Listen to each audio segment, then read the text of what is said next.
પહેલા કર્યા હતા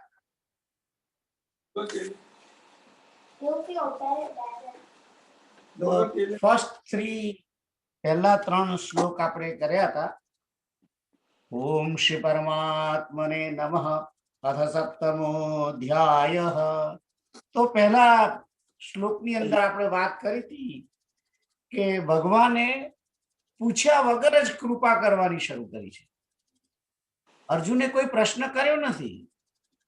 અર્જુનનો કોઈ જ પ્રશ્ન નથી. પ્રશ્ન કોઈ પણ હોવા છતાં ભગવાન પોતે હવે પોતાનું સ્વરૂપ જણાવવા માંગે છે. પોતે કેવા છે,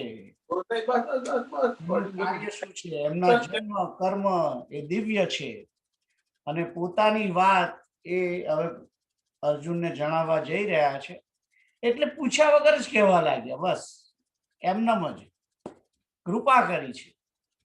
અને એટલે કહે છે કે મય્યા આસક્ત મના પાર્થ યોગમ યુંજન મદાશ્રય અસંશયમ સમગ્રમ મામ યથા જ્ઞાસ્યસી તત્સુ.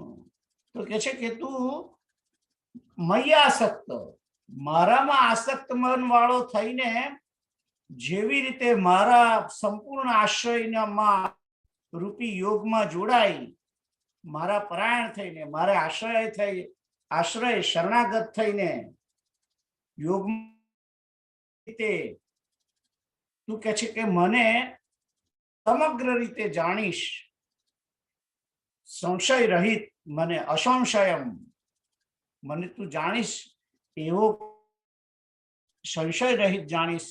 એ હવે હું તને કહેવા જઈ રહ્યો છું કે હું કેવો છું. તું મને શું જાણીશ એના વિશે કહેવાય. અને પછી કહે છે પછીના શ્લોકમાં કે આ બધું, આ રહસ્ય સહિતનું જ્ઞાન મારા વિશેનું એ તને સંપૂર્ણ કહીશ કે એના જાણ્યા પછી તારે બીજું કશું જાણવાની જરૂર નથી. એટલે ભગવાન કૃપા કરી રહ્યા છે અને જરા પણ વસ્તુ પોતાની જોડે રાખવા માંગતા નથી. બધું આપણને કહી દેવા માંગે છે. એટલે કહે છે કે પૂરેપૂરું કહીશ. બીજા શ્લોકની અંદર શું કહ્યું? જ્ઞાનમ તેહમ સવિજ્ઞાનમ ઇદમ આ વક્ષ્યામિ અશેષતઃ. હું તને સંપૂર્ણ વિજ્ઞાન સહિત, રહસ્ય સહિત પૂરે જેને જાણીને પછી આ સંસારની અંદર બીજું કશું જાણવાનું રહેતું નથી. તો હવે ભગવાન અને પછી કહે છે મનુષ્યાણામ સહસ્ત્રેષુ કશ્ચિત યતતિ સિદ્ધે યતતામપી સિદ્ધાનામ કશ્ચિન મામ વેત્તિ તત્વતઃ. હજારો મનુષ્યોમાંથી કોક જ મારી પ્રાપ્તિ માટે પ્રયત્ન કરે છે. કરનારા, જે યત્ન કરનારા લોકો છે, જે મને પામવા ઈચ્છે છે, એના માટે જે પ્રયત્ન કરે છે, એમાંથી કોક જ મને તત્વથી જાણે છે. એમ કહી દીધું, કોઈક જ મને તત્વથી જાણે છે, પણ હું તને પૂરેપૂરું કહીશ એમ કે છે. તો આગળના શ્લોકની અંદર, ચોથા શ્લોકની અંદર હવે નવું વિજ્ઞાન શરૂ થઈ રહ્યું છે. તો નવું જ્ઞાન જે ભગવાન પોતાના વિશે કહી રહ્યા છે એ હવે અહીં કહે છે. જુઓ શું કહે છે. તો કેતુ તમે વાંચો પછીનો શ્લોક, બંને સાથે વાંચજો. હા. ભૂમિરાપો નલ વાયુ ખમ મનો બુદ્ધિરેવ ચ અહંકાર ઇતિ યમ મે ભિન્ના પ્રકૃતિરષધા અપરેયમિતસ્વન્યામ પ્રકૃતિમ વિદ્ધિ મે પરામ જીવભૂતામ મહાબાહો યયેદમ ધાર્યતે જગત. હા, તો કે છે કે ભૂમિરાપો નલો વાયુ ખમ મનો બુદ્ધિરેવ ચ અહંકારમ ઇતિ યમ મે ભિન્ના પ્રકૃતિરષ્ટધા. અને પછી પછીનો શ્લોક છે અપરેયમિતસ્ત્વન્યામ પ્રકૃતિમ વિદ્ધિ મે પરામ જીવભૂતામ મહાબાહો યયેદમ ધાર્યતે જગત. તો અહીં આગળ ભગવાન એમ કે છે, પહેલો શ્લોક સંધિ છૂટી પાડીને શું કહેવા માંગે છે? ભૂમિ આપહ, આપહ એટલે જળ, ભૂમિ એટલે પૃથ્વી, અનલો, અનલો, અનલ, અનલ એટલે કે અગ્નિ, વાયુ, એ તો સીધું ખબર પડે છે, ખમ, ખમ એટલે કે આકાશ, અને પછી કે છે કે મન, મનો એટલે મનઃ, બુદ્ધિ, એવચ અહંકારમ, અહંકાર, ઇતિ યમ, ઇતિ ઇયમ, ઇતિ ઇયમ મે ભિન્ના પ્રકૃતિ અષ્ટધા. તો આનો અર્થ શું થાય છે કે પૃથ્વી, જળ, અગ્નિ, વાયુ, આકાશ, મન, બુદ્ધિ અને અહંકાર આ રીતે, એ વચ, આ રીતે 8 પ્રકારના, 8 જુદા જુદા, ભિન્ન, ભિન્ના શબ્દ છે, જુઓ, ભિન્ના, 8 જુદા પ્રકારે મારી પ્રકૃતિ છે, 8 પ્રકારની પ્રકૃતિ છે કે છે. અને પછીનો શ્લોક જે છે એમાં કે છે, એટલે કે આ 8 પ્રકારની મારી પ્રકૃતિ છે. પહેલો શબ્દ કયો તો કે છે કે એમાં શું આવે? પૃથ્વી આવે, જળ આવે, અગ્નિ આવે, વાયુ, આકાશ, મન, બુદ્ધિ અને અહંકાર. આ ટોટલ 8 વસ્તુ. આ 8 વસ્તુ એ ભગવાનની પ્રકૃતિ છે એમ કે છે. પછીનો શ્લોક છે, અપરા ઇયમ ઇતઃ, અપરા ઇયમ ઇતઃ તુ અનન્યામ પ્રકૃતિમ વિદ્ધિ મે પરામ.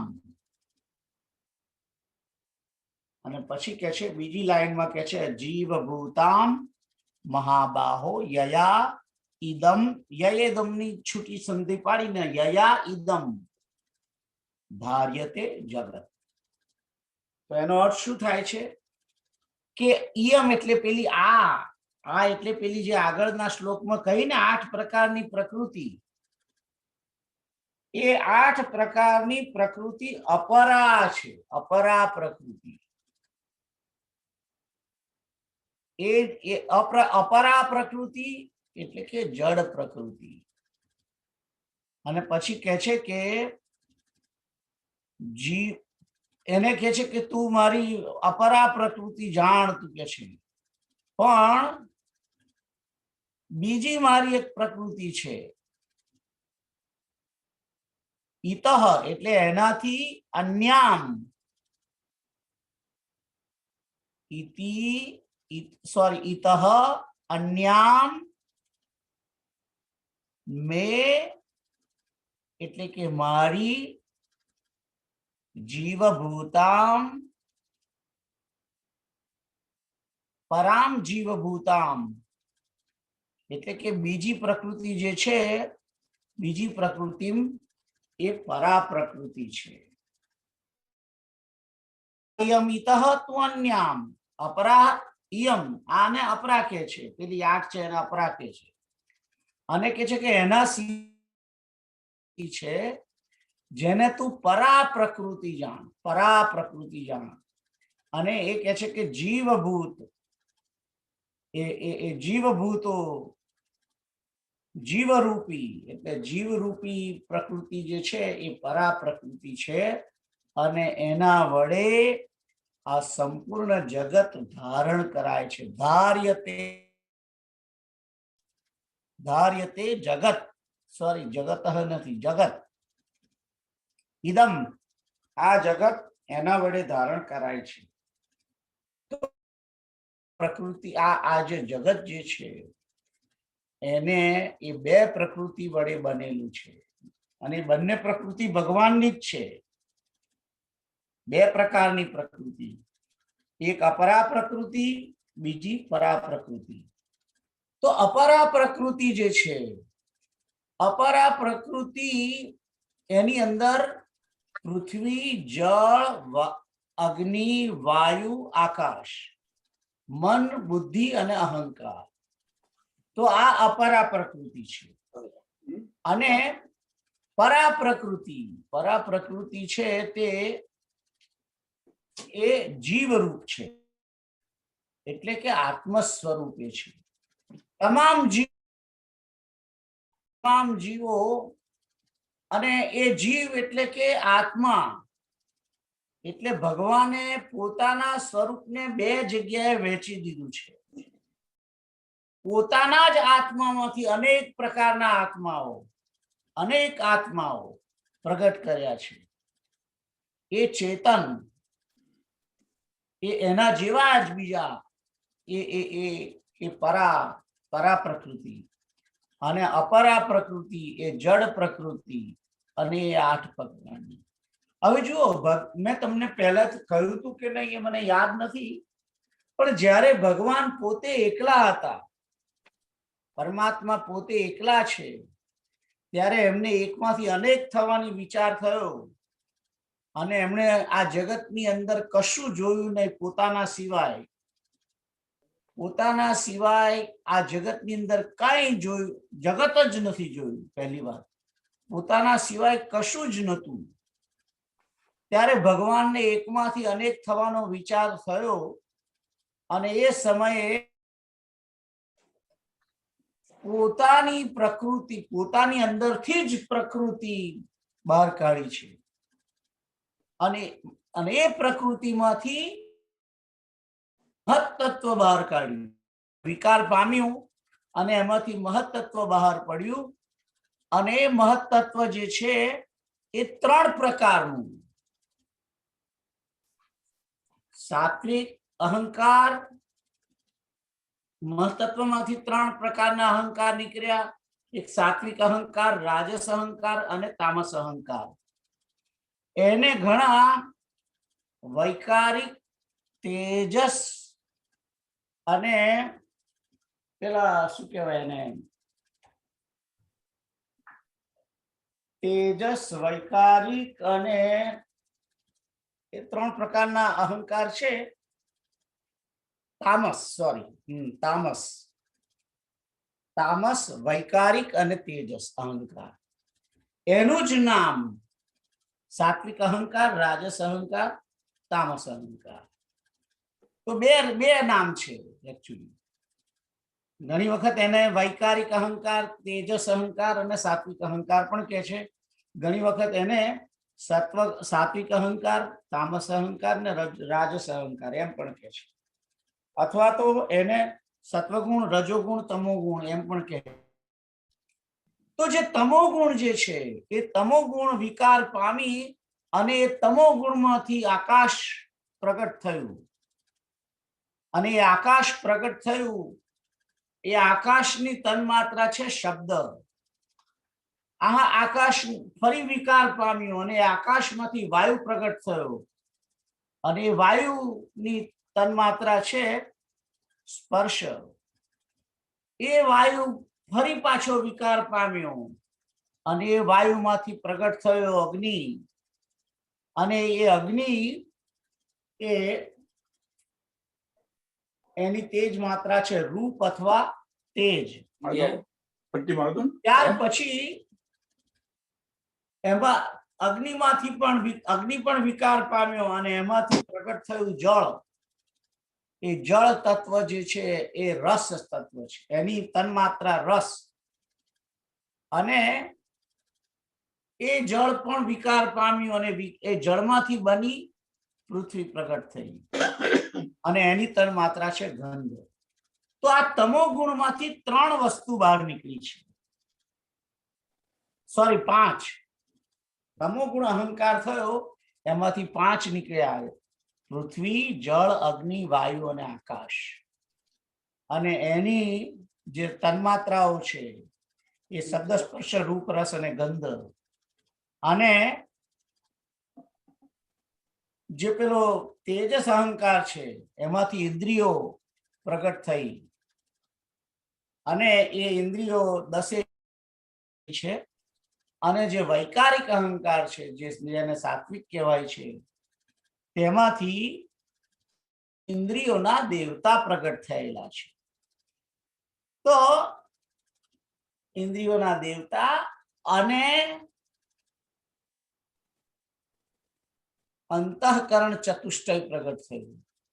અંતઃકરણ ચતુષ્ટય, અને એ અંતઃકરણ ની અંદર આવે છે મન, બુદ્ધિ, અહંકાર અને ચિત્ત. આ ચાર વસ્તુ એ સાત્વિક અહંકાર માંથી પ્રગટ થયેલી. ઇન્દ્રિયોના દેવતાઓ પણ ત્યાં પ્રગટ થયેલા છે. તો આ જે મન, બુદ્ધિ અને અહંકાર, એ મન, બુદ્ધિ અને અહંકાર જે છે એ જ અહીં આગળ લખેલા છે. મન, બુદ્ધિ અને અહંકાર, રાઈટ. ચિત્ત કઈ નથી. ચિત્ત તો સ્ટોરેજ છે. ચિત્ત સ્ટોર કરે, વાસનાને સ્ટોર કરવા માટેનું. It's a storage. એટલે આપણે જેમ હાર્ડ ડ્રાઈવ ને પેલી પેન્સિલ ડ્રાઈવ હોય છે ને કમ્પ્યુટરની અંદર, એવી રીતે એ સ્ટોર કરે છે. બસ બીજું કઈ કરતું નથી, સ્ટોર કરે છે. અને મન શું કરે છે? મન સંકલ્પ વિકલ્પ કરે છે. એ બધું જુએ છે ને નિર્ણય કરે છે કે આ એ તો છે નહીં ને, મેં પહેલા જોયું હતું એ વસ્તુ નહીં ને આ. અને પછી એને સ્ટોર કરી રાખે છે પોતાની હાર્ડ ડ્રાઈવ ચિત્તની અંદર. અને નિર્ણય કરવા માટે બુદ્ધિ છે કે જે મેં પહેલા જોયું હતું એ જ આ વસ્તુ નથી ને. એટલે જે ચિત્તની અંદર જે સ્ટોરેજ કરેલી, જે એને જે બધી જે પ્રિન્ટ મૂકી નાખી છે બધી, એ પ્રિન્ટો કાઢી લાવે છે અંદરથી. અને પછી એમાંથી પેલા એની જોડે મેચ કરે છે. મેચ કરે છે અને જુએ છે કે ઓહો, આ એ તો એ જ છે જે મેં પહેલું જોયું હતું તે. તો એને પ્રાપ્ત કરવું જોઈએ. એટલે પ્રાપ્ત કરવા માટે પરી કર્મેન્દ્રિયોને હુકમ કરે. અને પછી અહંકાર જે છે એ અહંકાર એ પ્રગટ થાય છે. અને અહંકાર થી એ વસ્તુને પોતે પામવા પ્રયત્ન કરે છે. તો મન, બુદ્ધિ અને અહંકાર એ પણ પેલી અપરા પ્રકૃતિ છે એનું છે. અને પરા પ્રકૃતિ એટલે કે અનેક પ્રકારના જે જીવો છે તે આ ભગવાને આ જે પેલું તમોગુણથી જે પંચ મહાભૂતો પ્રગટ કર્યા, ઇન્દ્રિયો પ્રગટ કરી, અને ઇન્દ્રિયોના દેવતાઓને પ્રગટ કર્યા. અને આ બધું ભેગું કરી અને એને એક પિંડ બનાવ્યો. અને એક પિંડ બનાવીને એની અંદર એમ કે શરીર પ્રગટ કર્યું. એટલે જુઓ, તમે જોશો કે તમામ પ્રકારના પ્રાણીઓને શરીર છે. એ તમામ શરીરોની અંદર આ પાંચ જ વસ્તુ છે: પૃથ્વી, જળ, અગ્નિ, વાયુ અને આકાશ. પૃથ્વી, જળ, અગ્નિ, વાયુ અને આકાશ, આ પાંચથી જ આ શરીર બનેલું છે. અને પેલું બીજું જે ઇન્દ્રિયો જે છે, કરણ જેને કહેવાય છે ઇન્દ્રિયો, એ પણ દરેક યોનિના પશુ પક્ષીઓની અંદર હોય છે. માણસોના અંદર પણ એ અને બીજા બધામાં પણ હોય છે. દેવતાઓમાં બધું બધાની અંદર છે. પણ દરેકની અંદર દરેક વસ્તુ નથી. પ્રકારના પ્રાણીઓમાં દરેક પ્રકારની ઇન્દ્રિયો નથી. અહીં આગળ જે વાત કરેલી છે એ વાતની અંદર મન, બુદ્ધિ અને અહંકાર, આ ત્રણ વસ્તુ મનુષ્યને આપેલી છે, માનવ શરીરને આપેલી છે. તો આ મન જે છે એ મનના જે દેવતા છે એ ચંદ્રદેવ, અને બુદ્ધિના દેવ સૂર્યનારાયણ, અને અહંકાર જે છે, અહીં આ જે અહંકાર છે પેલો પહેલો કહ્યું તો એ નહીં. હા, પાછું આ અહંકાર છે એ આત્મ સ્વરૂપનો, જે પોતાની આપણે જે અહંકાર કરીએ છીએ ને એ અહંકારની વાત છે. તો એનો જે દેવતા છે એ શંકર્ષણ છે. અને એનો જો કે રુદ્ર પણ છે, એ અહંકારનો દેવતા રુદ્ર છે. અને એક રીતે પેલો મન છે અનિરુદ્ધ, બુદ્ધિ છે જ પ્રદ્યુમ્ન, અને અહંકાર છે જ શંકર્ષણ. તો આ એ રીતે પણ ઘણા પરમાત્માની જે પ્રકૃતિ છે એને એ રીતે પણ પ્રકૃતિ ગણવામાં આવેલી છે કે ભગવાન શ્રી કૃષ્ણ જે વાસુદેવ, એ વાસુદેવ પોતે એ ચિત્તના છે. અને એટલે પણ એ વાસુદેવ છે, ચેતન છે, ચિત્ત એ ચેતન છે. તો એ વાસુદેવ જે છે એની આ બીજી પરા પ્રકૃતિ કે જે જીવરૂપ છે. એટલે આપણી બધાનો જે આત્મા છે, આપણા બધાની અંદર જે આત્મા છે પરા પ્રકૃતિ છે. સિમ્પલ રીતે તમને જણાવું તો આપણો જે આત્મા છે, આપણી અંદર જે આત્મ સ્વરૂપ છે, જે ચેતન આત્મા છે, કે જે નીકળી જાય તો શબ્દ થઈ જાય. અંદરનો જે આત્મા નીકળી જાય, જે ચેતન છે એ નીકળી જાય તો પછી શબ્દ થઈ જાય શરીર. તો એ જે આત્મા નીકળે છે એ જ પરા પ્રકૃતિ છે. અને આ જે શરીર જે રહે છે પછી આત્મા નીકળી ગયા પછી, એ શરીર એ પાંચ તત્વો જ અંદર રહે છે. પછી એની અંદર મન, બુદ્ધિ અને અહંકાર પછી હોતા નથી. Keep in mind. એટલે મન, બુદ્ધિ અને અહંકાર એ પછી શરીરની અંદર પ્રવેશ કરે છે. કારણ શું થયું કે જ્યારે ભગવાને પેલા પાંચ તત્વો પ્રગટ કર્યા, ત્યારે આ પાંચ તત્વો એકી સાથે પોતાની જાતે મિક્સ થઈ અને દેહ ના બનાવી શક્યા. ત્યારે ભગવાને પોતે અંદર એન્ટર થયા અને તત્વોની અંદર એન્ટ્રી થઈ અને બધા તત્વોને ભેગા કર્યા. ખ્યાલ આવ્યો? અને પછી પિંડો બનાવે, એટલે કે આ શરીર બનાવ્યું. પણ એ શરીર બનાવ્યા એની અંદર ઇન્દ્રિયો નથી, એટલે ફરી પાછા ભગવાને જ બધા ઇન્દ્રિયોને અંદર એન્ટર કર્યા અને ઇન્દ્રિયોના દેવતાઓને મોકલ્યા. અને એ સૂર્ય, ચંદ્ર અને રુદ્ર દેવતાઓ આ શરીરની અંદર એન્ટર થયા. અને એ દેવતાઓ જે છે એ જો એ જ્યારે જ્યારે આ શરીરમાંથી જ્યારે જીવ નીકળે છે ત્યારે એની જોડે જતી ઇન્દ્રિયો અને ઇન્દ્રિયોના દેવતાઓ એની જોડે જાય છે. એ વસ્તુ આવશે 15મા અધ્યાયની અંદર આવે છે. હું તમને બતાવીશ ક્યાં છે. તમે 15મા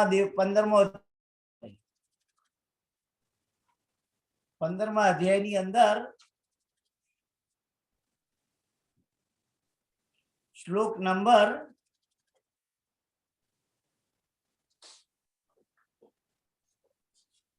8 બતાવો. શ્લોક નંબર 8, 15મા અધ્યાયમાં શ્લોક નંબર 8. હા, બસ. શરીરમ યદવાપ્નોતિ, એની ઉપરનો 7મો પણ બતાવો. ચાલો 7મો પહેલો બતાવો. મમૈવાંશો જીવલોકે જીવભૂત સનાતન મનઃષષ્ઠેન્દ્રિયાણિ પ્રકૃતિ સ્થાની કરશતી. તો કે આ દેહમાં, આ સનાતન દેહની અંદર આ જીવાત્મા મારો જ સનાતન અંશ છે. આ જે અંશ કયો ને એ જ પરા પ્રકૃતિ. ખ્યાલ આવ્યો? અને પછી આગળ કહે છે કે અને એ જે મારો અંશ છે એ આ પ્રકૃતિ સ્થાની મનઃષષ્ઠાની ઇન્દ્રિયાણી કરશતી. એ કહે છે કે આ 5 ઇન્દ્રિયો અને મન એમ 6 જણને આકર્ષણ કરે છે.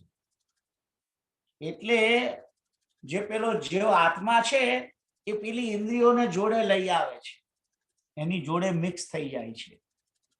અને પછીના શ્લોક એટલે આકર્ષણ કરે છે. એમ તો બોડી એકલું જ હોય છે, પછી અંદર જીવ પ્રવેશે છે. જુઓ આપણા શરીર રચના કેવી છે. જ્યારે સ્ત્રી અને પુરુષ બંનેનો જે ગર્ભાધાન થાય છે ત્યાર પછી અંદર એક નાનો બોડી બને છે અને એ બોડીને 5મા મહિને at the month of 5th 5મા મહિને એની અંદર આત્મા પ્રવેશ કરે છે અને 5મા મહિને આત્મા પ્રવેશ કરે છે તે વખતે ઇન્દ્રિયોને લઈને પ્રવેશ કરે છે. ખ્યાલ આવ્યો? એ જે પ્રવેશ કરે છે એ સૂક્ષ્મ આત્મા છે અને સૂક્ષ્મ આત્માનો અંદર આ સૂક્ષ્મ જીવ કે છે. તો એ સૂક્ષ્મ જીવ કોને કે આત્મા પ્લસ ઇન્દ્રિયોના દેવતાઓ અને વાસના કારણ શરીર આ બધું અંદર પ્રવેશે છે. અને 5મા મહિને જ્યારે પ્રવેશે છે આત્મા, એટલા માટે આ શ્રીમંતનો વિધિ કરવામાં આવે છે. આપણા સંસ્કાર 16 સંસ્કાર છે ને મનુષ્યના, એની અંદર જે શ્રીમંતનો બેબી શાવર કરે છે ને, જે આપણે અહીંયા આગળ બેબી શાવર બોલે છે, પણ ઇન્ડિયા કે તો ખોળો ભરવાની ક્રિયા જે કે છે તે, તો એ એટલા માટે કરવામાં આવે છે કે તે સમયે જીવાત્મા પ્રવેશ કરેલો હોય છે એટલા માટે. એટલે એના વેલકમ માટે અને બધું એની વિધિ કરવામાં આવે છે શ્રીમંતની. તો આ પછી જો 8મો શ્લોક હવે જુઓ. શરીરમ યદવાપ્નોતિ યચ્ચાપ્યુત્ક્રામતીશ્વર સંયાતિ વાયુ ગંધાની વાશય. તો કે છે કે વાયુ જેવી રીતે ગંધના સ્થાનમાંથી ગંધને લઈ જાય, સળગાવો અને અગરબત્તી સળગાયા પછી ધૂણી થાય એટલે ગંધ આવે ને, એ ગંધ જે બાજુ વાયુ જતો હોય એમ એ બાજુ ગંધને લઈ જાય. એવી રીતે આ દેહનો આત્મા જે જીવાત્મા છે એ જ્યારે આ શરીરને છોડી દે છે ત્યારે મન સહિત ઇન્દ્રિયોને ગ્રહણ કરીને પછી પ્રવેશે ત્યારે પેલી ઇન્દ્રિયોને બધાને લઈને જાય. એટલે જ્યારે જાય જીવ નીકળે ત્યારે સૂક્ષ્મ જીવ નીકળે. એટલે પેલી ઇન્દ્રિયો જાય, ઇન્દ્રિયોના દેવતાઓ જાય, પ્રાણ જાય, આત્મા જાય, આ બધું સાથે નીકળી જાય છે. ખ્યાલ આવે? અને બીજી જગ્યાએ જઈને ફરી પાછો બીજા શરીરમાં જન્મ લે અને બીજી યોનિમાં જન્મ લે અને ત્યાં ફરી પાછી નવી લાઈફ શરૂ કરે. એ પછી કૂતરાની હોય, બિલાડાની હોય, માણસની હોય, અસુરની હોય કે પછી રાક્ષસની હોય. એટલે કહેવાનો મતલબ શું હતો મારો, કે જ્યારે આત્મા જાય છે બીજી જગ્યાએ અથવા જ્યારે પ્રવેશે છે ત્યારે આ મન, બુદ્ધિ ને અહંકાર એ ત્રણેય સૂક્ષ્મ શરીર તરીકે એન્ટ્રી કરે છે આ જીવની સાથે. એટલે આ મન, બુદ્ધિ અને અહંકાર જે છે એ માયાના જ છોકરાઓ છે. પણ માયાના છોકરાઓ છે પણ ક્યારે એન્ટ્રી કરે છે? જ્યારે પેલો આત્મા જાય ત્યારે. પણ પેલો જે દેહ છે, બોડી, રાઈટ, એ તો જડ છે. એ એવી ને એવી રહે અને એ 5 તત્વોની બનેલી છે. અને મન, બુદ્ધિ, અહંકાર પછી આત્માની સાથે જોડાઈને પછી એન્ટર થાય છે. તો મન, બુદ્ધિ, અહંકાર એની જોડે પેલી પરા પ્રકૃતિ જીવ આત્મા પોતે એ જોડાય અને બને છે. એટલે આ બધા પ્રાણીઓ જે પ્રગટ થયા છે આ જગતની અંદર, તમામ પ્રાણીઓ જે પ્રગટ થયેલા છે એ પછી મનુષ્ય હોય, કૂતરો હોય, બિલાડો હોય કે વાઘ હોય, સિંહ હોય, ગાય હોય, ગમે તે હોય, દેવ હોય, અસુર હોય, એ કોઈ પણ હોય, ગંધર્વ, કિન્નર, આ તમામ પ્રકારની યોનિઓ 84 લાખ પ્રકારના પ્રાણીઓ છે. 8.4 બિલિયન, રાઈટ? તો 84 લાખ પ્રકારના જે આ પ્રાણીઓ પ્રગટ થાય છે, અને એ 84 લાખની અંદર શું શું આવી ગયું? વનસ્પતિ પણ આવી ગઈ, એની અંદર ઘાસ પણ આવી ગયું, વેલા આવી ગયા, તમામ પ્રકારના છોડવા આવી ગયા, વૃક્ષો આવી ગયા, બધું જ આવી ગયું. લીલ પણ આવી ગઈ, બધું જ આલ્ગી બધું અંદર આવી ગયું. અમીબા, પેલી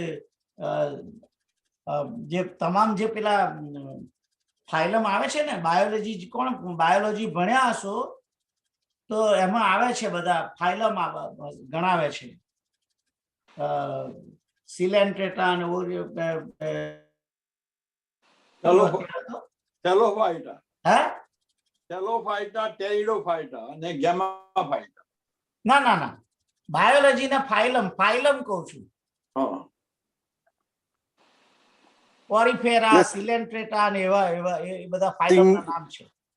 એટલે સિંગલ સેલ થી માંડીને છેક મોટે સુધી બધા સુધી. હા, ધેટ્સ ધ વર્ડ. એ તમે સાયન્સમાં ભણ્યા હશો બાયોલોજીની અંદર. Right right. સૌથી basic amoeba, single amoeba, that's a Porifera, right. Porifera phylum, Yeah. Right? અને એ ફાઇલમ જે છે એ ફાઇલમ પ્રમાણે બધા, અને એમાં ધીમે ધીમે એની અંદર ફાઇલમમાં ધીમે ધીમે પહેલી માછલી આવે અને એ રીતે બધું આગળ આવે છે ને જે, હા હા. રાઈટ? તો એ બધા ફાઇલમ એટલે કેટેગરી છે બધી જુદી જુદી, પણ એક કેટેગરીમાં કેટલાય લાખ જીવો હોય એમ મારું કહેવું છે. ખ્યાલ આવે? તો આ COVID-19 નો જે પેલો નીકળ્યો છે એ પણ it's a part of 8.4 billion, right right. પણ એક પ્રકારનો જીવ જ છે. ખ્યાલ આવે? તો આવા 84 લાખ પ્રકારના પ્રાણીઓ પ્રગટ કર્યા ભગવાને. એટલે આપણે શરીરની અંદર એમ કે billions and billions of bacteria હોય છે, એટલે એ બધા જીવો છે. એ બધા જ જીવો, યસ. એટલે આપણો એક આત્મા છે, પણ આપણી આત્માની આ જે બોડીની અંદર બીજા હવે કેટલાય જુઓ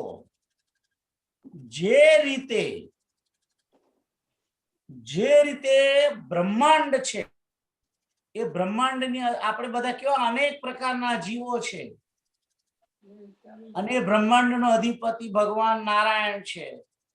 એ જ રીતે આ બોડી એ પેલા બ્રહ્માંડનું નાનું મોડેલ છે. આ શરીર, હા. એની અંદર પણ અનેક પ્રકારના બધા જીવો રહે છે, અનેક પ્રકારના કોષો છે. અને જેવી રીતે બ્રહ્માંડની અંદર સૂર્ય હોય છે, એમ આપણી અંદર બુદ્ધિ, જેવી રીતે બ્રહ્માંડની અંદર ચંદ્ર છે, એમ આપણી અંદર મન, જેવી રીતે બ્રહ્માંડની અંદર શંકર અથવા રુદ્ર છે, એવી રીતે આપણી અંદર અહંકાર. ખ્યાલ આવે છે તમને? અને જેવી રીતે બ્રહ્માંડની અંદર પ્રગટ કરનાર નારાયણ છે, એના કારણે બ્રહ્માંડ જીવતું છે, એ જ રીતે આપણી અંદર જે આત્મા છે એનો જ એક પ્રકારનો નાનું મોડલ છે. આ બ્રહ્માંડ જે છે એનું જ એક નાનું મોડલ આ આખું શરીર છે.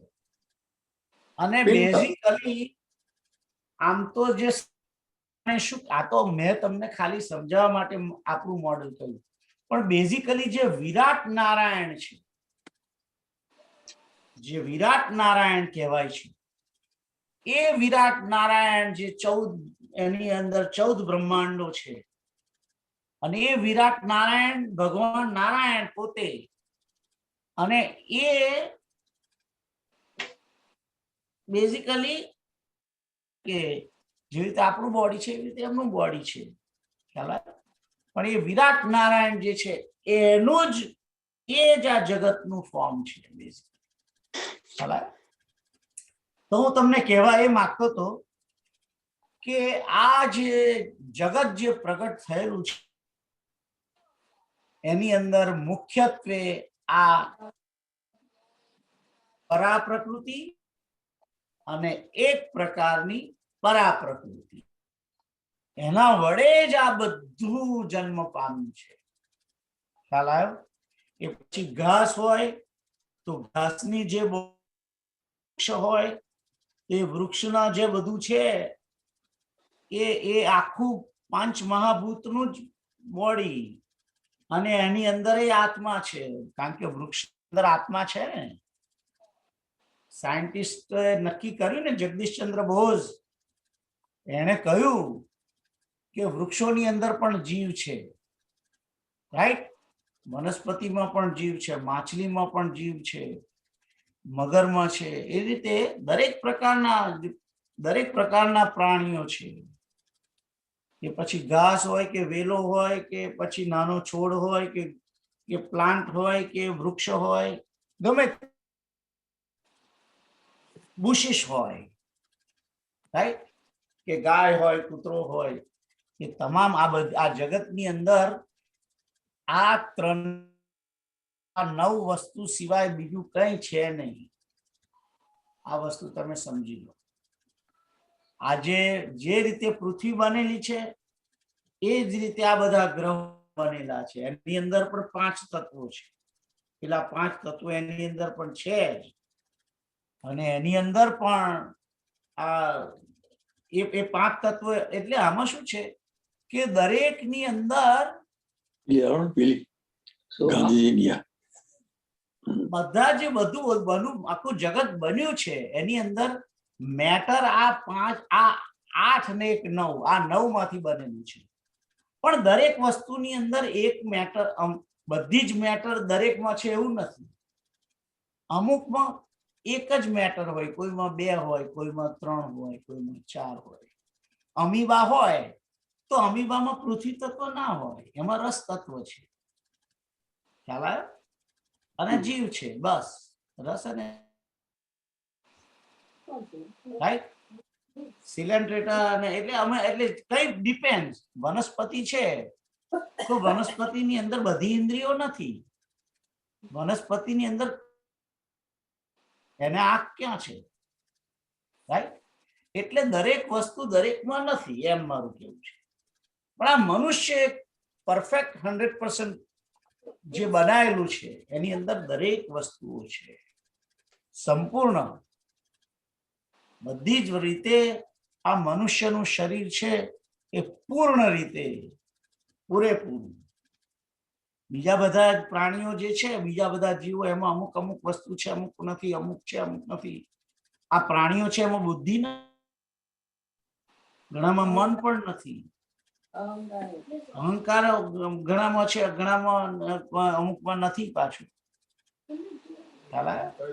તો દરેકમાં દરેક વસ્તુ નથી એવું. પણ આ 8 વસ્તુ અને એક આત્મા કે જેને પરા કહેવામાં આવે છે. તો આઈ હોપ કે તમને આ બંને શ્લોકો બરાબર સારી રીતે સમજ પડ્યા હશે. Is that right? કોઈને એનીબડી હેઝ અ ક્વેશ્ચન? ના, સમજ પડી મને આ બધું. બધા? હા, નથી ક્વેશ્ચન. યા બોલો. ક્વેશ્ચન નથી એવું કીધું. ઓ, ક્વેશ્ચન નથી. Okay, sorry. તો બધાને ખ્યાલ આવી ગયો કે આ જગત કેવી રીતે પ્રગટ થયેલું છે. તો આ ધારણ કરેલું છે. એ જગતને ધારણ કરવા, કોઈ પણ વસ્તુને ધારણ કરવા માટે આત્માની જરૂર પડે છે, ચેતનની. એટલે અહીં આગળ કહ્યું છે કે જે બીજો છે 5 નંબરનો, એની અંદર કહ્યું કે આ પરા પ્રકૃતિ વડે ધારણ કરાય છે. એ હોય તો જ લાઈફ. ચેતન આત્મા અંદર ના હોય તો લાઈફ નહીં, પછી તો એ તો ડેડ બોડી, રાઈટ? એ પછી હોય કૂતરાનું હોય, બિલાડાનું હોય, ગમે તેનું હોય. એ પણ જે લાઈવ કે છે, લાઈફ, એ લાઈફ જે છે એ આ 8 પ્રકૃતિથી બનેલી છે. 8 પ્રકૃતિ અને પરા પ્રકૃતિ આત્મા સ્વરૂપ. તો પરા અને અપરા આ 2 પ્રકારની પ્રકૃતિ. પ્રકૃતિની અંદર 8 તત્વ પૃથ્વી, જળ, અગ્નિ, વાયુ, આકાશ, મન, બુદ્ધિ અને અહંકાર. અને બીજી જે છે તે એની અંદર આવે છે કે પરા પ્રકૃતિ એ આત્મ સ્વરૂપી પ્રકૃતિ છે. તો આ બે પ્રકૃતિ છે. એક પ્રકૃતિ જળ છે, બીજી પ્રકૃતિ ચેતન છે. ચેતન છે એને પરા કહેવાય છે, જળ છે એને મન, બુદ્ધિ, અહંકાર, પૃથ્વી, આકાશ, જળ, વાયુ, અગ્નિ એ બધું અપરા પ્રકૃતિ. 8 પ્રકારની પ્રકૃતિ. તો આ બે વડે આખું એવી વસ્તુ ભગવાને અહીં આગળ કહી છે. તો ભગવાને પહેલી વાત શું કરી કે કેવી રીતે એમણે આ જગતને બનાવ્યું છે એ વાત કરી છે પહેલી જ.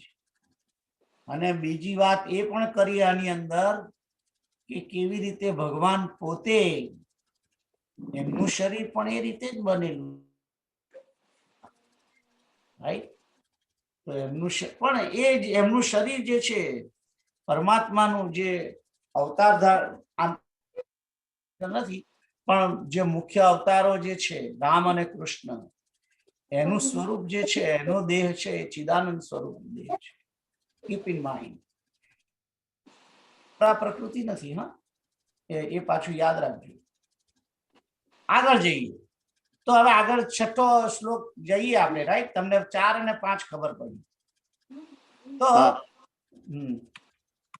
6થો શ્લોક કોણ વાંચશે? કિરીટ અંકલ વાંચો તમે. યા एतद्योनीनि भूतानि सर्वाणि तुपधारय अहं कृतस्य जगतः प्रभवः प्रलयस्तथा. હા, તો આ શ્લોક જે છે એતદ્યોનીનિ ભૂતાનિ સર્વાણિ ત્યુપ અહં કૃષ્ણસ્ય જગતઃ પ્રભવઃ પ્રલયસ્તથા. તો એતત અહીં સંધિ છૂટી પાડીને કે છે એતત યોનિની ભૂતાની સર્વાણી ઇતિ. તો કે છે કે ઉપધારય એટલે કે એના વડે ધારણ કરાય છે, રાઈટ? અને સર્વભૂતો એટલે કે આ સર્વભૂતો જે છે એમની યોની આ બે રીતે જ છે. આ સર્વભૂતો આ બે એની યોનિઓ જે છે તે આ બે પ્રકૃતિથી જ પ્રગટ થયેલી છે, પરા અને અપરા, રાઈટ? તો પરા બે પ્રકૃતિ, એ બે પ્રકૃતિ વડે જ આખું જગત ધારણ કરાય છે. એમ કે સર્વભૂતો એનાથી જ બનેલા છે. અને પછી બીજી લાઈનમાં કહે છે અહમ કૃષ્ણસ્ય, કૃષ્ણ એટલે સંપૂર્ણ, અસ્ય અહમ કૃષ્ણ અસ્ય જગતઃ પ્રભવઃ પ્રલયસ્તથા. તો કે છે કે હું જ સંપૂર્ણ જગતનો કૃષ્ણ, આ સંપૂર્ણ અસ્ય એટલે આ સંપૂર્ણ જગતનો પ્રભવઃ એટલે ઉત્પાદક છું, પ્રલયઃ પ્રભવઃ પ્રલયઃ એટલે પ્રલય કરનાર છું, અને તથા કહ્યું છે, તથા પ્રભવઃ પ્રલયસ્તથા. તથા શબ્દ એટલા માટે મૂક્યો છે કે ભગવાન ત્રીજું કારણ પણ કહેવા માંગે છે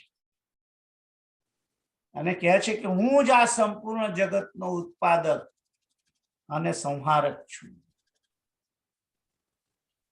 પ્રભવ અને પ્રલય તથા એટલે મારું તો એવું કહેવું છે કે તથાની અંદર ભગવાને અધ્યાહારની અંદર સ્થિતિનું કાર્ય પણ પ્રગટ નથી કર્યું. પ્રગટ તો બે જ વસ્તુ, કે મેં જ આ જગતને આ બંને પ્રકૃતિ વડે બનાવ્યું છે, સંપૂર્ણ જગતને એને જ મેં ઉત્પાદન કર્યું છે અને એનો સંહાર પણ હું કરું છું. તો આ બનાવ્યું કેવી રીતે? એટલે બનાવનાર, રાઈટ?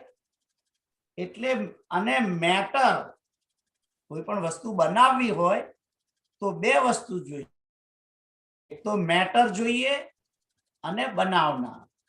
બનાવનાર પણ એ છે અને મેટર પણ પોતે જ છે. પોતે જ પોતાની અંદરથી પ્રકૃતિ પ્રગટ કરી છે. જુઓ, ઘણી વાર તમને પ્રશ્ન નહીં થાય, પણ હું જાતે જ પ્રશ્ન કરીને કહું છું. તમને કોઈ પ્રશ્ન કરે તો આ જવાબ આપી શકો તમે, કે જે પરમાત્મા ચેતન સ્વરૂપ છે, આત્મ સ્વરૂપ છે, એમણે પોતાની અંદરથી જડ વસ્તુ કેવી રીતે પ્રગટ કરી? પ્રશ્ન થાય ને. પોતે જો આત્મ સ્વરૂપ છે, ચેતન છે, તો ચેતનમાંથી કઈ જળ નીકળતું હશે? ના નીકળે, કોઈ દિવસ ના નીકળે. ચેતનમાંથી ચેતન જ નીકળે. ખ્યાલ આવે છે? પણ એ વસ્તુ છે, એનું કારણ શું છે ખબર છે? મેં તમને જોયેલી છે કે આપણું આખું બોડી ચેતન છે ને.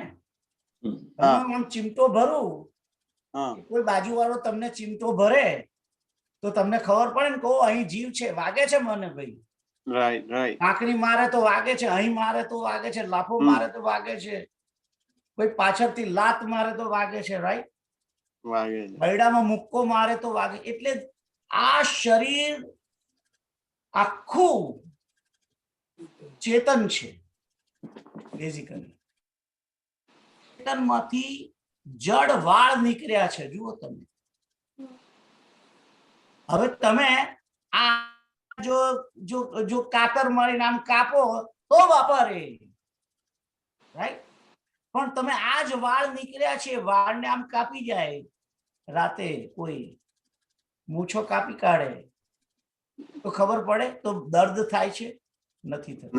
એ ચેતનમાંથી જડ નીકળેલું છે. એવી રીતે આ નખ જે છે, નખ, એ નખ પણ જુઓ તમે, નખ જે મેઇન પાર્ટ છે, જ્યાં જડ નીકળેલો છે, એ જડને નેલ કટર વડે કાપશો તો તમને દુઃખ નહીં થાય. પણ જેવું એના મૂળ તરફ જેવું સહેજ અંદર ગયું, ઓ બાપા રે, ખ્યાલ આવ્યો? એટલે જે ચેતનમાંથી જડ ઉત્પન્ન થયેલું છે એ આપણે આપણી સમક્ષ જોયું છે. આપણામાંથી જે વાળ નીકળે, બધી રૂવાટીને કોઈ આમ કાપી કાઢે તો આપણને કયું થાય? કઈ ના થાય. આ દાઢી કરીએ છીએ જે સવારમાં, રાઈટ? શેવ કરીએ છીએ, કશું થાય છે? કઈ નથી થતું. પણ એ જ વાળ ખેંચવામાં આવે તો બૂમ પાડે ને. દાઢી કોઈની ખેંચીએ તો બૂમ પાડે. એટલે કારણ કે એ ચેતન એની જોડે જોડાયેલું છે, એ એટેચ છે. એટલે પણ જે એ એટેચ ના હોય તો એ ચેતન નથી. પણ જ્યાં સુધી એટેચ છે ત્યાં આ, એટલે મારું કહેવાનો મતલબ શું છે? સ્લોલી એન્ડ સ્લોલી જડ નીકળેલું છે બધું. એટલે પરમાત્મામાંથી જ આ જે, હવે જુઓ તમે, જોજો બરાબર વિચાર કરીને, કે આકાશ જે છે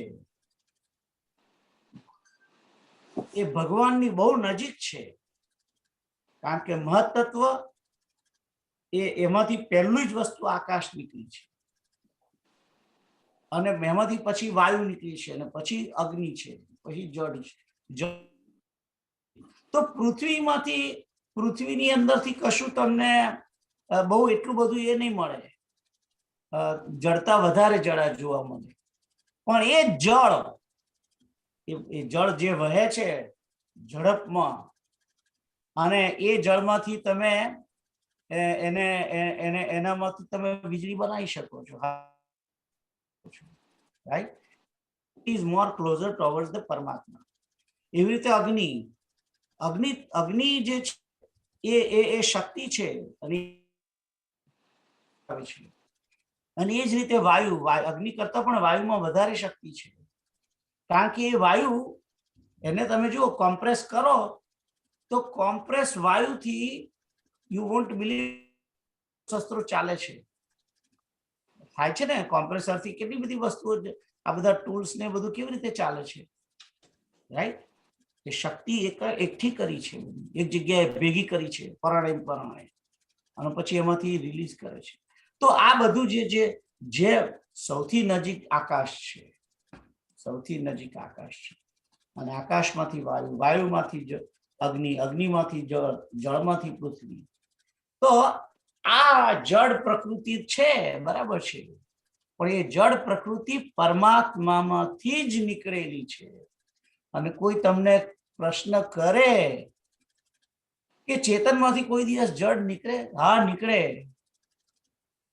આપણે પોતે એના એના એના એના એ છે, સાક્ષી છીએ. વાળ ને વાળ છે, નખ છે, રૂવાડા છે, રાઈટ? એ બધું એટલે આમ પણ જ્યાં સુધી જોડાયેલા છે, એની જોડે જોડાયેલા છે ત્યાં સુધી નહીં. એને આમ જે જળ છે એને કાપો તો વાંધો ના. તો આ ચેતનમાંથી જળ ઉત્પન્ન થયું છે.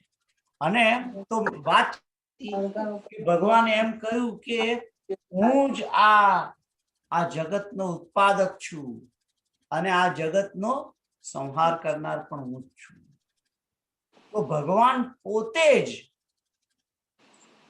જ કુંભાર બન્યા છે અને પોતે જ પોતાની અંદરથી માટી કાઢી છે. જેમ કુંભાર શું કરે? માટી લઈ આવે, તલાવમાં જઈને ખોદી લાવે, એટલે તલાવમાંથી ચીકણી માટી લાવે અને એમાંથી પછી પોટ બનાવે, ઘડો બનાવે ને. ઘડો એક કાર્ય છે, ઇટ્સ અ પ્રોડક્શન, પણ એ પ્રોડક્શનની મેટર માટી, અને એ પ્રોડ્યુસર કોણ? એ ભગવાન. તો આ જગતની કહેવા શું માંગે છે કે મેટર પણ ભગવાન જ છે. તમને કહેવા શું માંગુ છું કે મેટર જે છે, માટી, કે કોઈ પણ ઘડાની અંદર માટી જુદી છે અને ઘડાનો બનાવનારો જુદો છે. ઘડાનો બનાવનાર જે છે એ ચેતન માણસ કુંભાર છે અને માટી જડ છે. એવી રીતે આ જગતને બનાવવામાં આ 8 પ્રકારની પ્રકૃતિ, એ મેટર, એ જડ છે, અને એનો બનાવનાર જે ચેતન કુંભાર, એ નારાયણ છે. ખ્યાલ આવે છે?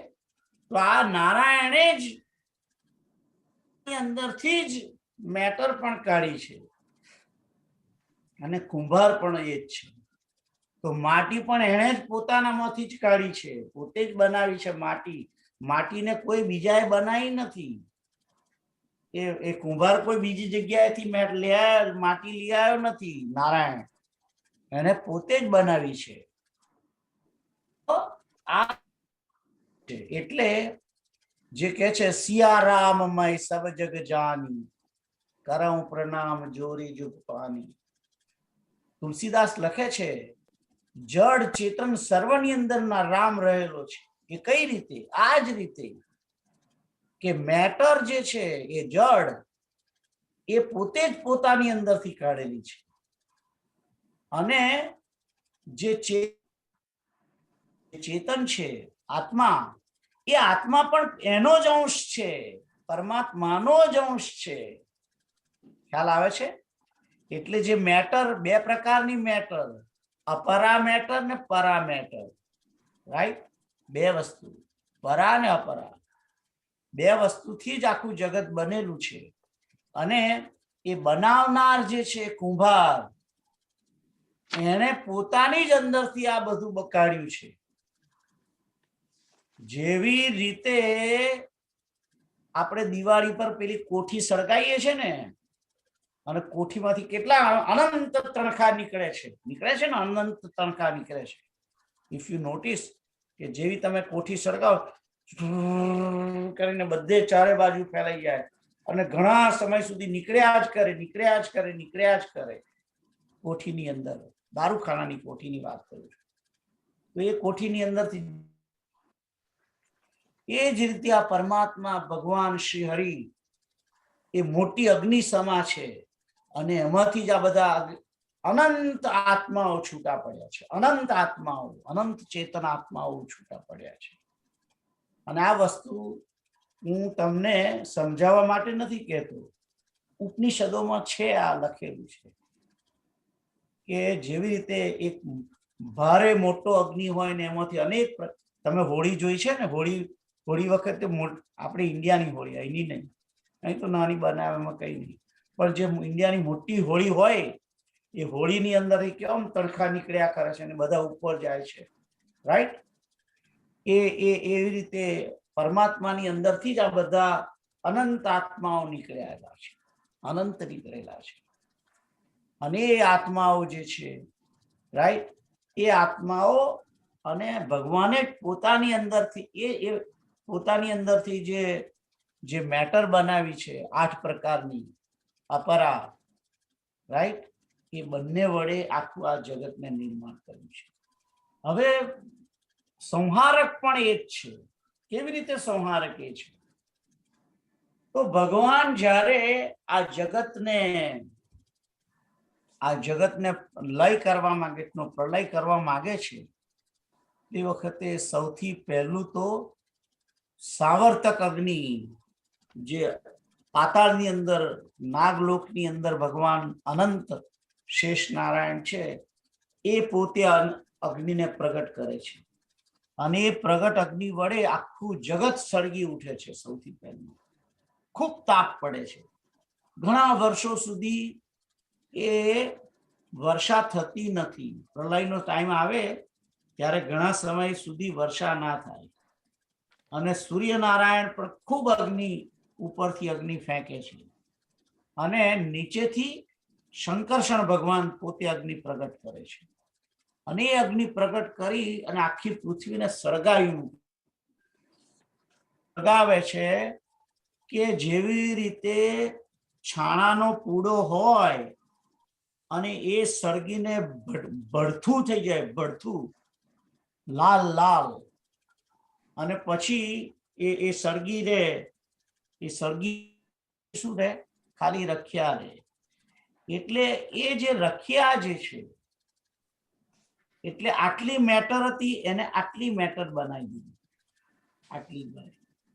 તમે જોયું છે યજ્ઞ કરીએ છીએ ત્યારે આપણે બધી સામગ્રીઓ કેટલી બધી હવનની અંદર હોમીએ છીએ, પણ બીજે દાડે એ જે 5-10 કિલો જે તમે હોમ્યું છે એની રખ્યા છે 400-500 ગ્રામ એ નથી હોતી, રાઈટ? 200 ગ્રામ એનું વજન કરો તો એ પૂરેપૂરી સળગી ગઈ હોય તો, પૂરેપૂરી સળગી ગયેલી જે હોય છે અગ્નિ, એ અગ્નિમાં પૂરેપૂરી જ્યારે સામગ્રી સળગી જાય ત્યારે એનું વજન બહુ હતું. એ પૃથ્વી તત્વ બહુ થોડુંક હોય છે. સળગાવી દે છે ક્રિમેશન. સાંજે સ્મશાન ગૃહમાં જાઓ તો તમને એટલી બધી રખ્યા ના મળે. બોડીનું વજન છે એટલી બધી રખ્યા ના મળે તમને, થોડીક જ મળે. ભલે 165 કિલોનું વજન હોય, રાઈટ, પણ એની રખ્યા બહુ ના થોડીક જ ઓછી હોય, કારણ કે પૂરેપૂરું બોડી સળગી ગયું.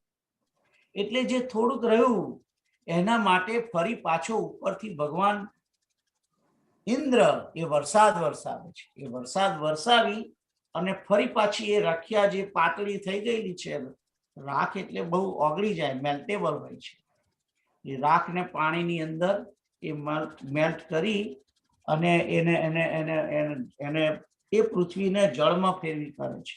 અને એમાંથી ગંધ તત્વને ખેંચી લે છે ભગવાન. ગંધ તત્વ ખેંચી લે એટલે તરત જ એ જે પૃથ્વી તત્વ જે છે એની અંદર મેટર એ જળ બની જાય છે અને ખેંચી લે છે. જળમાંથી જ્યારે રસ ખેંચી લે તો તમે જોયું હશે કે વરાળ બની જાય છે ને, જેમ વરાળ, રાઈટ, વરાળ બની જાય ને એટલે જળમાંથી ખેંચી લીધો એટલે વરાળ થઈ ગઈ. અને એ વરાળ જ્યારે થાય પછી એ વરાળમાં એમાંથી પછી એ જળ એ રસ ખેંચી લીધો એટલે અગ્નિ સ્વરૂપ બની જાય છે. અને અગ્નિ સ્વરૂપ થઈ જાય એ અગ્નિમાંથી ફરી પાછું તેજ તત્વ ખેંચી લે, વાયુ રહે છે. તમે જોજો કોઈ યજ્ઞ કરતા હો અને એકદમ પીળા કલરનો અગ્નિ હોય, રાઈટ, એ જ પીળા કલરનો અગ્નિ અમુક જગ્યાએ અમુક હાઈટ થાય પછી એ કાળો થઈ પછી ધુમાડો થઈ જાય પછી દેખાય નહીં તમને. એ શું છે? અગ્નિ જ હતો, પણ એ અગ્નિમાંથી અમુક સમય અમુક દૂર ગયો એટલે પછી એમાંથી એ તેજ તત્વ ખેંચાઈ ગયું, એ ખાલી વાયુ રહે છે. પછી એ જ વાયુમાંથી પછી શબ્દ સ્પર્શ તત્વને ખેંચી લેવામાં આવે છે. સ્પર્શ તત્વ ખેંચી લે એટલે જ જાય છે આકાશ. એટલે પછી વાયુ જતો રહે છે, વિલીન થઈ જાય છે આકાશમાં. અને આકાશમાંથી શબ્દને ખેંચી લેવામાં આવે છે, શબ્દ બ્રહ્મ. એ શબ્દ બ્રહ્મને ખેંચી લે એટલે આકાશ પણ તરત જ આખું અને ઝીરો થઈ જાય છે. તો આ રીતે ઝીરો થઈ ગયું એટલે આકાશમાંથી પછી એ પેલો તામસ અહંકાર બેક થઈ ગયો. અને તામસ અહંકારમાંથી પાછું એને બેક ટુવર્ડ્સ મહત્તત્વમાં કન્વર્ટ થાય. અને મહત્તત્વ પાછું પ્રકૃતિમાં લીન થાય અને એ પ્રકૃતિ પાછી પુરુષની અંદર લીન થાય. એટલે જે રીતે નીકળ્યું છે બધું એ જ રીતે એક પછી એક પછી પછી એક પછી એક પછી એક પછી બંધ થાય. તમે જેવી રીતે પોતાના ઘરમાંથી હીરાનો હાર લેવા જતા હો તો બહારથી પહેલી ફેન્સ ખોલો, એનું તાળું ખોલીને અંદર જાઓ. એની અંદર મકાનનું તાળું ખોલો, એનું બારણું ખોલીને અંદર જાઓ. એ બારણું ખોલીને ઘરમાં જાઓ, ઘરમાંથી પછી પાછો બેડરૂમ ને ખોલો, બેડરૂમની અંદર જાઓ, બેડરૂમની અંદરથી પછી તિજોરી ખોલો, તિજોરીને ખોલી પાછું અંદર નાનું બીજું ખાનું છે એને ખોલો, એને ખોલીને ફરી પાછું અંદર એક દાબડીની અંદર પેલો હાર છે એ લઈ લો. અને પછી પાછો મૂકવાનો હોય ને પાછો તારે પાછો મૂકીને પછી પાછું જે રીતે બધું ખોલ્યું તે રીતે બંધ કરવું પડે ને. એ રીતે બધું બંધ કરે. એટલે ભગવાને જે રીતે આ બધું ઉત્પાદન કર્યું છે, જગતને પ્રગટ કર્યું છે, એની જ રિવર્સ રીતે પાછું આખું આ જગતનો લય કરે છે. તો ભગવાન કેવી રીતે આ જગતનો પ્રભાવ કરે છે? પ્રભાવ છે એ ભવ ઉપરથી જ પડેલો છે.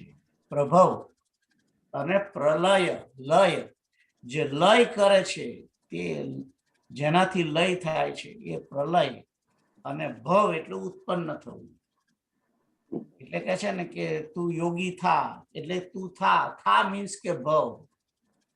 પ્રભવ એટલે કે જગત થાય. એ પ્રભવ પ્રકૃતિ થાય એને પ્રભવ. અને પ્રલય બધું જે થયેલું છે એનો પ્રકૃતિમાં જ લય થાય, એ પ્રલય. એટલે પ્ર મીન્સ પ્રકૃતિ, ભવ એટલે કે સંસાર, અને પ્રલય એટલે આ સંસારનો લય જે પ્રકૃતિનો પ્ર છે એમાં થાય એનું નામ પ્રલય. આ જગતનો પ્રલય, જગતનો પ્રભાવ એ કેવી રીતે થાય એ મેં તમને આ વસ્તુ કહ્યું. તો ભગવાન જ પોતે જ આ સંપૂર્ણ જગતનો પ્રભાવ અને પ્રલય કરનાર. Anybody has a question? આ શ્લોક માટે કોઈને, 6 નંબરના શ્લોક માટે કોઈને ક્વેશ્ચન છે? કોઈ? હવે જો સાયન્સની દ્રષ્ટિએ જોઈએ તો જે જમીન છે, પથ્થર છે, બધા નિર્જીવ છે, તો દરેક વસ્તુ આમ તો પિરિયોડિક ટેબલ તે પૃથ્વી છે, પૃથ્વી છે, એટલે પૃથ્વી તત્વ છે. પૃથ્વી તત્વ એમાં જે આપણામાં જીવ છે એ સુષુપ્ત છે કે જે બી ગણો હોય, પણ સાયન્સની દ્રષ્ટિએ ગણીએ તો બધું એટમ્સ છે ને એટમ્સમાં ઇલેક્ટ્રોન ઓલવેઝ મૂવિંગ છે. એટલે એનર્જી તમે આપણે ચેતના ગણી શકીએ કે ક્વાર્ટસ કે જે કોન્સ્ટન્ટલી મૂવિંગ, એટલે ચેતના એ ગણી શકાય કદાચ, ખબર નહીં.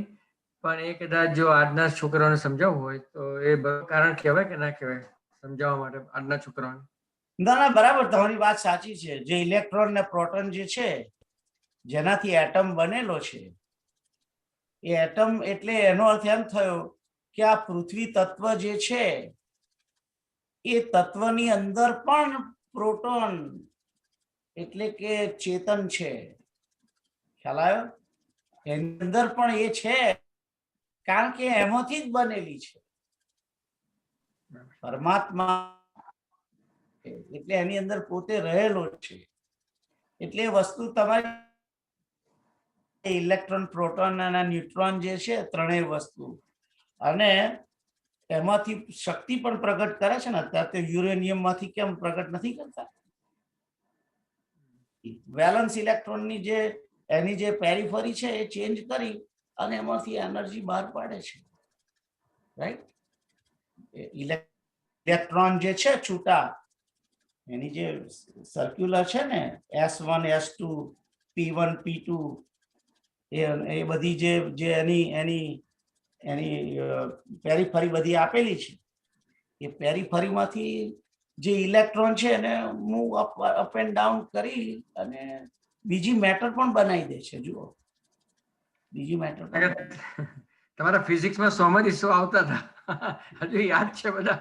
S1 B1 હું તો ભૂલી ગયો, યાદ થઈ ગયા છે. ફિઝિક્સ, બાયોલોજી, બધું આ બધું. અને બધી જુઓ, આ બધી રમત જે છે ઇલેક્ટ્રોન્સની, હવે તો ક્વાર્ટઝ આવી ગયા, એ લોકો એમ કે બધું ક્વાર્ટઝનું છે, પણ વોટએવર. તો ચેતન શક્તિ આખા બ્રહ્માંડમાં છે, આખા બ્રહ્માંડમાં એમ. બ્રહ્માંડમાં. એટલે તો સિયારામમય સબ જગ જાની, કરમ પ્રણામ જોરી જુગપાન, રાઈટ? એટલે જડ ચેતન સર્વની અંદર પરમાત્મા છે. બરાબર છે.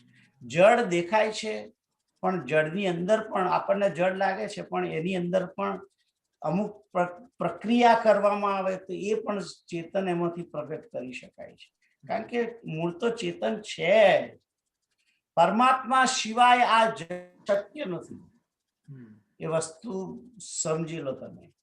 દરેકે દરેક જગ્યાએ પરમાત્મા છે. આ મારે તમારે સમજવું પડશે અને એને ધ્યાનમાં રાખીને જ આખું જીવન તમારે જીવવું પડશે. બેઝિક હરી, જેને નારાયણ કહે છે, જેને બ્રહ્મ કહે છે, પરમાત્મા કહે છે, રામ કહે છે, એ છે.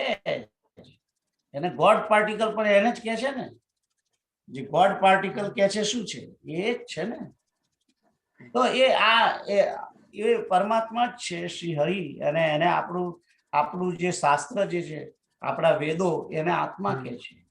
પરમાત્મા એ આત્માની અંદર પણ આત્મા છે. આત્માનો જે આત્મા છે તે પરમ આત્મા. આત્માનો આત્મા એ પરમાત્મા. એટલે આપણો જે આત્મા છે એની અંદર છે પેલો બીજું પક્ષી છે અંદર. આમ કરીને બેઠું છે, આમ થવાનું છે, આમ બેઠું છે, આમ થવાનું છે, સન્મુખ થવાનું છે. That's what it is. Anyway, તો આજે મેં તમને ખાસ આ બે વસ્તુ કહી કે જડ અને ચેતન બેથી આ જગત પ્રગટ થયેલું છે. ભગવાને જ આ જગતને પ્રગટ કરેલું છે. એ જ આ પ્રલય કરનાર છે, એ જ પ્રભાવ કરનાર પણ છે, અને એને એ જ રીતે સાચવી રાખવાનું એ જ કાર્ય કરે છે. સ્થિતિ પણ એ જ કરે છે. સ્થિતિ એટલે શું? એવરી સિંગલ મિનિટ જે ડિટરિયોરેશન થઈ રહ્યું છે એ ડિટરિયોરેશનની ગતિને પોતે અટકાવે છે, સ્થિતિમાં રાખે છે. એનું નામ સ્થિતિ. જે મેટર જે છે, મેટર કારણ કે કેમ થાય છે? કારણ કે આ જગત અસત્ય છે, અસત્ય છે. અસત્ય છે એટલે જે એમણે બનાવ્યું છે માયાવી છે આ બધું. એટલે માયાવી હોય એ તો સત્ય છે નહીં. સત્યની ડેફિનેશન શું? કે જે જેવું છે તેવું રહે એનું નામ સત્ય. વિકાર એઝ ઇટ ઇઝ નું નામ સત્ય. હવે ભગવાન એમ કે છે, ભગવાન શંકર કે છે કે ઉમા કહું મેં અનુભવ અપના, સત હરિ ભજન જગત સબ સપના. તો જગત જે છે એ સત્ય નથી. સત્ય નથી. હું વ્યવહારિક રીતે કહું છું. વ્યવહારિક રીતે સત્ય છે પણ પારમાર્થિક રીતે સત્ય નથી. હવે સત્ય નથી. જગત માયાથી બનેલું છે. ઇટ્સ અ મેજિક છે. એટલે જે નથી તેમ છતાં દેખાય છે. એટલે એ જે નથી એ તો નથી જેવા જ પ્રયત્ન કરવાનું ને.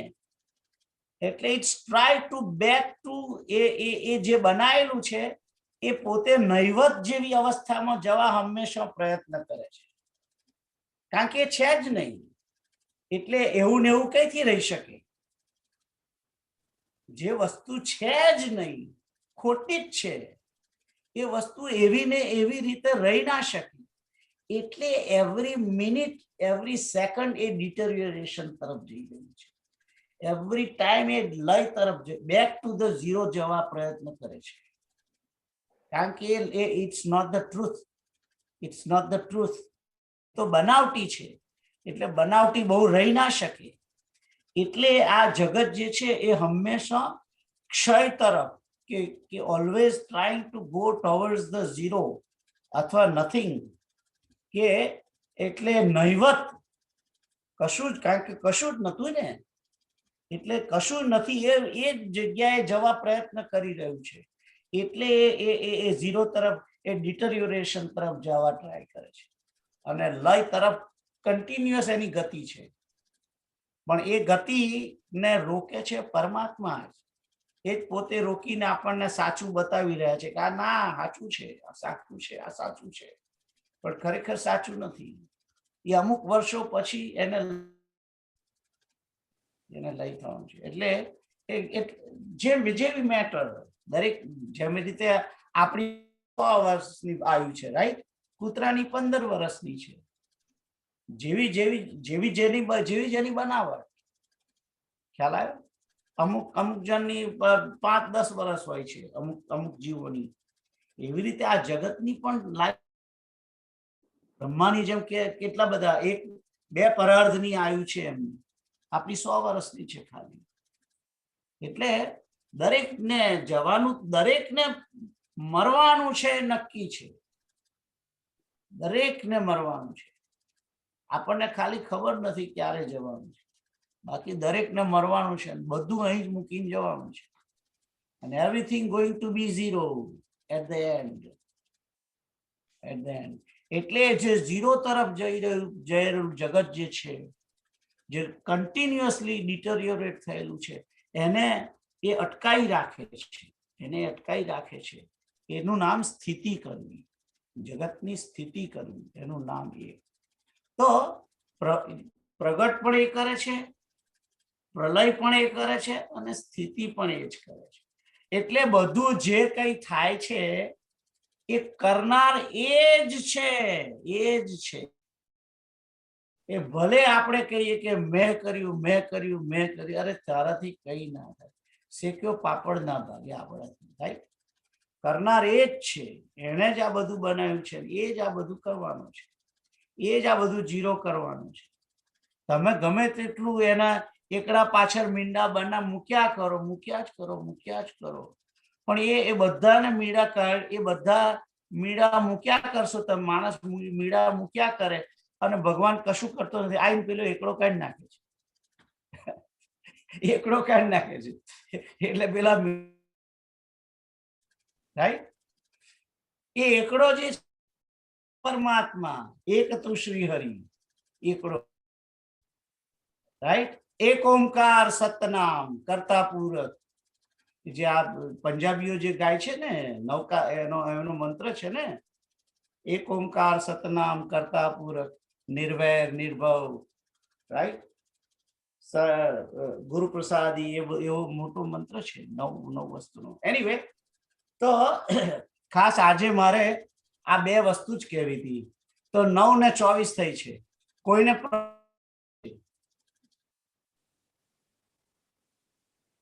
anybody has a question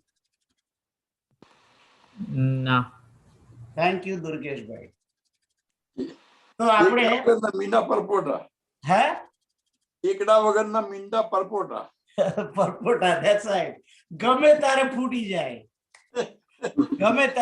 જાય that's right એટલે અને આ પરપોટા રાખ્યા છે એને સાચવી રાખ્યા છે આ પરપોટા સાચવનાર પણ એ જ છે બનાવનાર પણ એ જ છે અને ફોડનાર પણ એ જ છે બધું એની જોડે જ છે તો આપણે આજની સેશન અહીં આગળ બંધ કરીએ અને જે પ્રાર્થના કરીએ છીએ અંતિમ પ્રાર્થના એ કરીએ ઓમ પૂર્ણમદ પૂર્ણમિદમ પૂર્ણાત પૂર્ણમુદચ્યતે પૂર્ણસ્ય પૂર્ણમાદાય પૂર્ણમેવાવશિષ્યતે ઓમ સર્વે ભવન્તુ સુખિનઃ સર્વે સંતુ નિરામયાઃ સર્વે ભદ્રાણિ પશ્યन्तુ મા કશ્ચિत् દુઃખમાપ્નુયાत्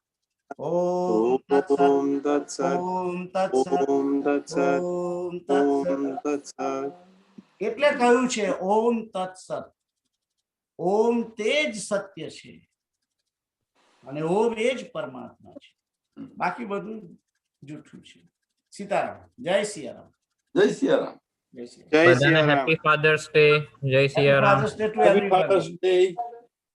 Thank you. Thank you. જય થેન્ક સિયારામ યુ જય સિયારામ જય સિયારામ ખાધું પીધું ને મજા કરી